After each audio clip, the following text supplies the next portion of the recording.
for a fun birthday party idea for a tween or a teen that you can host at home? Today I'm sharing how to throw a DIY escape room party at home.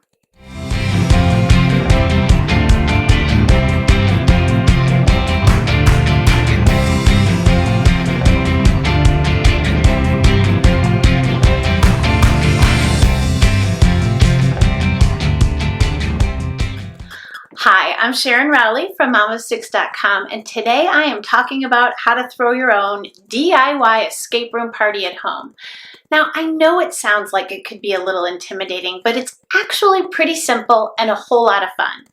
Oh, and the best part? You can do this for less than $100, so it's totally budget friendly too. All right, so it all starts with letting people know that you're planning a party, right? I've created these awesome escape room party invitations, and you can download them, personalize them, and then text, email, or even snail mail them out to your friends.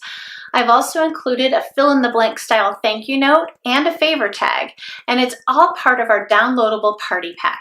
Okay, next, you're going to have to think of a really creative backstory for your escape room, and then you're going to have to write some clues and maybe put together some complex puzzles in order for the kids to escape the room. Wait, what? Who has time for this? I've got a better solution. Let's buy the game. We've held several escape room parties at home and have some recommendations for some games that work for tweens and teen escape room parties. Two of our favorites are The Mystery at Stargazer's Manor and The Secret of Dr. Gravely's Retreat. Stargazer's Manor is actually the easier of the two games, designed for kids 10 and up, and it's based on the story of a retired astronomer who's disappeared.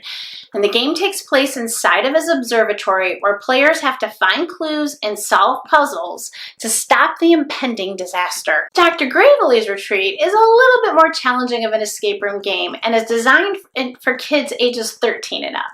And in this game, players are the lucky winners of a free stay at Dr. Gravely's famous spa. But when the guests get there, they realize the spa is not quite what it seems, and they have to solve puzzles and find clues in order to escape the asylum. We've also used the Escape the Room game, which is actually 4 different escape room games in one box. And the cool thing about this set is that it uses this electronic chrono decoder. It serves both as the 60-minute countdown clock for the game, but it also is kind of a verification system that you're solving the puzzles the right way, because the puzzle solving gives you the key order and you put the keys in, and then the decoder tells you whether or not you've done your job.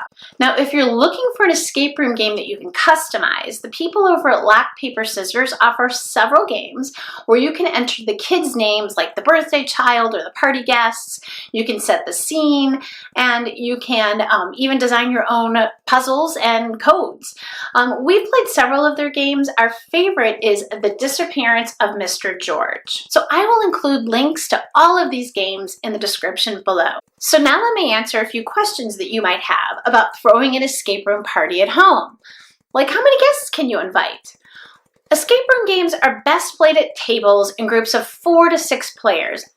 And so what I would recommend is if your birthday child would like to invite more than 5 other friends, just have multiple tables going with different games, and then at some point in the party, the kids can switch and play the other game. Do you really need to lock the kids in a room? Yeah, no, you don't have to do that. I know that when you go to an escape room at an outside venue, part of the thrill is feeling that you're locked in, but really kids will put that pressure on themselves just by having the countdown clock clicking down, knowing that they've got to solve it before it hits 0. What if they can't solve the puzzle and escape? Won't that be kind of frustrating and make the party not fun? So here's the thing, somebody, whether it's you, your spouse, maybe you're really super smart 5th grader, someone needs to play the game ahead of time so they know how it works. I'll also tell you that all of these escape rooms come with built-in clues so that if you're having a hard time, you can open up the packet and get a hidden tip here and there. And here's one more tip. These games are a lot more fun if you give the kids some props to use. Most of the games are set back in time, so if you had a table with like some fedoras and mustaches and feather boas and maybe some lace gloves, it's fun for the kids to dress up and play the game. Also, don't forget to have some steno pads and pens available because the kids will need to be able to write things down in order to solve some of the puzzles. And here's an idea for a party favor. Before the kids start playing the games, have them get all their props put on and put together, and then stand together as a group and take a group photo. While the kids are off playing the escape room game, you can find the best picture, print them out, and stick them into 4x6 picture frames. So you can find links to everything I talked about down in the description below, from the downloadable party pack of invites, thank you notes, and favor tags, to all of the games that I've talked about in this video. Thanks so much for watching, and don't forget to hit that subscribe button so you'll be notified when we release our next video, which is going to be all about how to throw an amazing race birthday party right in your own backyard. I'll see you then.